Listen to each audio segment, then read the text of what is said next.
আজ প্রথম লাটুরি বাড়িতে আমি ভাত করব রাইস কুকারে। চলুন দেখাচ্ছি কি করে। 5 লিটারের রাইস কুকার। আমি চালটাকে ভালো করে ধুয়ে নিয়েছি, 3-4 বার ধুয়ে দিয়েছি। আর এখানে যেহেতু 1 কাপ চাল নিয়েছি তাই 3 কাপ জল নিয়েছি। 3 কাপ জল দেওয়ার পর আমি এটাকে ঢেকে দিলাম। এবার এটাকে প্লাগে দিব, দিয়ে সুইচ অন করে ভাত হতে একটু সময় নেবে। ভাতটা দেখাবো কেমন হয়।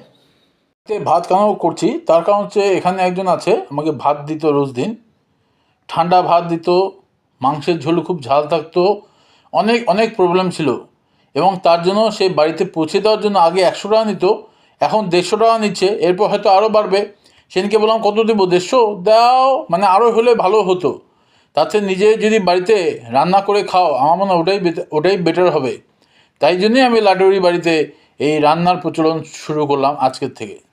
এনেছি ফাইন বাসমতি চাল, যেটাতে ফ্রাইড রাইস হয়, লম্বা লম্বা চাল। সেই চালের ভাত দুপুরে খেয়েছি, খুব ভালো লেগেছে। আর রাত্রেও খাবো। ডিম সিদ্ধ বসিয়ে দেবো, ডিমও এনে রেখেছি, ডিম সিদ্ধ বসিয়ে দেবো। আর কি, হয়ে গেল খাওয়া আমার। হোটেলে খাবার খেলে শরীর খারাপ হয়।